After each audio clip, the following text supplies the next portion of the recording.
Selamat pagi Bapak Ibu dan Saudara yang dikasihi Tuhan Yesus, bertemu kembali dengan Embun Surgawi pada pagi hari ini.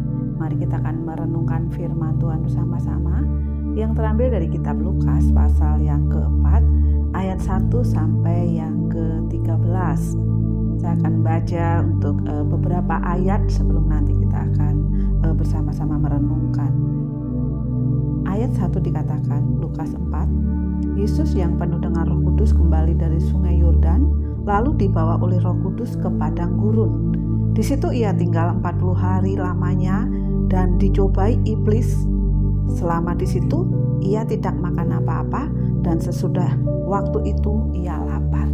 Bapak Ibu dan Saudara yang dikasihi Tuhan Yesus, ketika melihat nats dari perikop ini ya, bagaimana Tuhan Yesus dicobai iblis ya, bagaimana renungan tentang pencobaan di padang gurun yang kita melihat ini seperti menunjukkan keilahian Yesus sebagai putra Allah ya.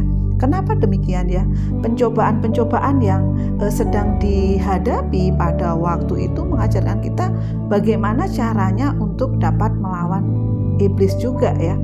Di ayat-ayat yang kita akan baca pada pagi hari ini, ketika Tuhan Yesus diminta iblis untuk mengubah batu menjadi roti, di ayat yang ketiga dikatakan, lalu berkatalah iblis kepadanya, jika engkau anak Allah, suruhlah batu ini menjadi roti.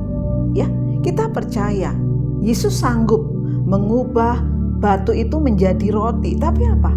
Tapi Yesus gak mau melakukannya itu. Dia katakan, jawab Yesus kepadanya, ada tertulis, manusia hidup bukan dari roti saja. Dan kemudian ketika Yesus dibawa ke tempat yang tinggi, kembali iblis itu mengatakan bahwa segala kuasa serta kemuliaannya akan kuberikan ya kepada Tuhan Yesus ya. Tetapi kembali Tuhan Yesus mengatakan ya, ada tertulis, engkau harus menyembah Tuhan Allahmu dan hanya kepada Dia sajalah engkau berbakti. Dan pencobaan yang ketiga, ketika Yesus juga menjawab, ada firman, jangan engkau mencobai Tuhan Allahmu ya.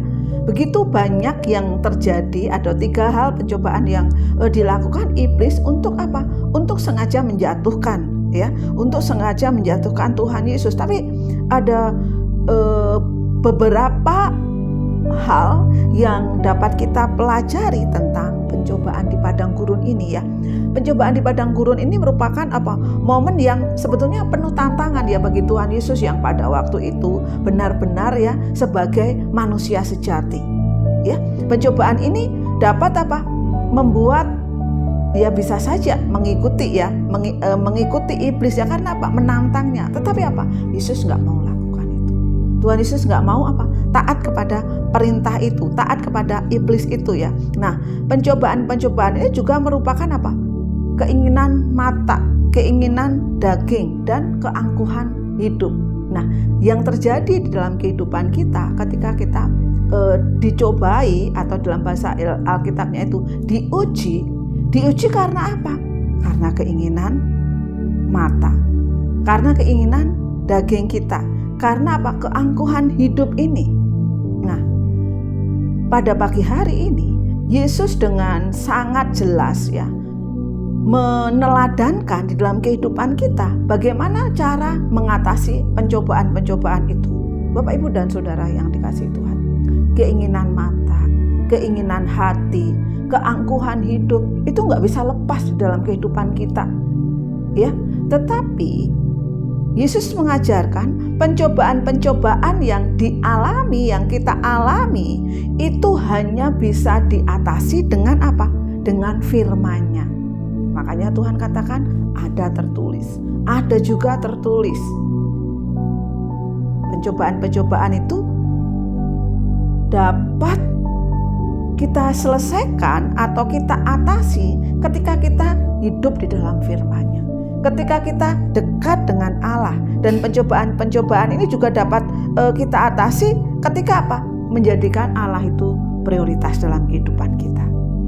Bapak, Ibu, dan Saudara yang dikasihi Tuhan, Pencobaan yang dialami Yesus di padang gurun dapat menjadi apa? Pelajaran bagi kita. Untuk apa?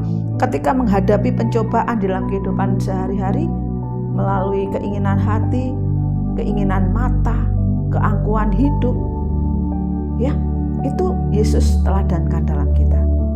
Salah satu firman-Nya mengatakan bahwa Dia bisa tahu bagaimana cara mengerti pencobaan-pencobaan yang kita alami. Karena apa? Yesus pun pernah mengalaminya. Dan pada pagi hari ini, ketika ada di antara kita yang mengalami pencobaan, mengalami hal yang mungkin menyesakkan di dalam kehidupan kita, mari kita meneladani Tuhan Yesus. Mari kita kembali kepada firman-Nya. Sebab ada tertulis. Sebab ada tertulis. Ada firman yang menjadi kekuatan kita. Dan biarlah hidup kita semakin melekat di dalam Tuhan Yesus ketika kita terus hidup dalam firman-Nya. Selamat pagi, Tuhan Yesus.